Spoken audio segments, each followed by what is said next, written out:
It's time for our Monday Sports Report, and Sunday Shomari is here to tell us about the London Marathon. Sunday, hello. Hello, Esther. It's Monday. And in marathon news, women world record holder Bridget Kosgei of Kenya will return to defend her title at this year's London Marathon, according to race organizers. Kosgei retained her Chicago Marathon crown last October in 2 hours, 14 minutes and 4 seconds to break Britton Polar's Radcliffe's 16-year-old world mark.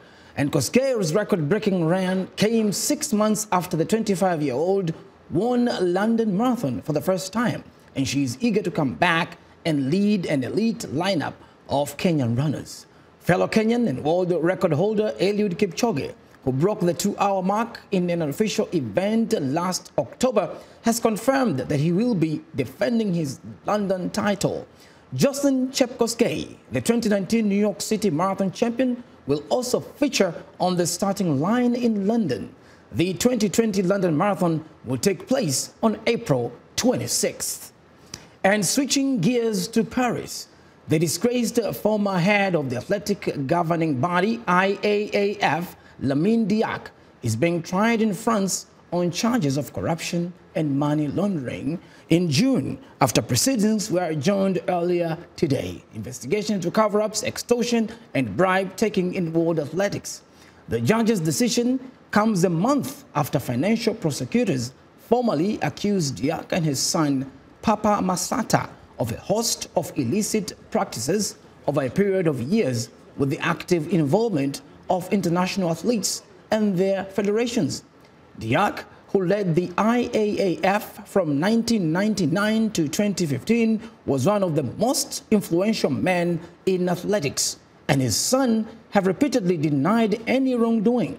Prosecutors began the investigation in 2015, shortly after the IAAF's Ethics Commission and the World Anti-Doping Agency uncovered evidence a Russian marathon runner paid $600,000 to cover up a positive drug test, allowing her to compete in the London 2012 Olympic Games.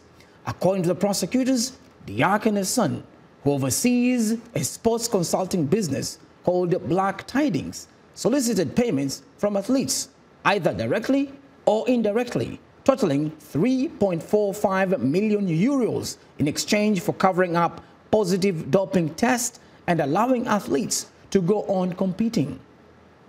And race organizer says Portuguese motorbike rider Paulo Goncalves has died after crashing during the 7th stage of Sunday's Dakar rally.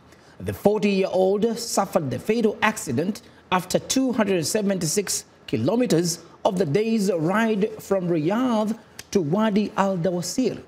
Goncalves was competing in his 13th edition of the Dakar.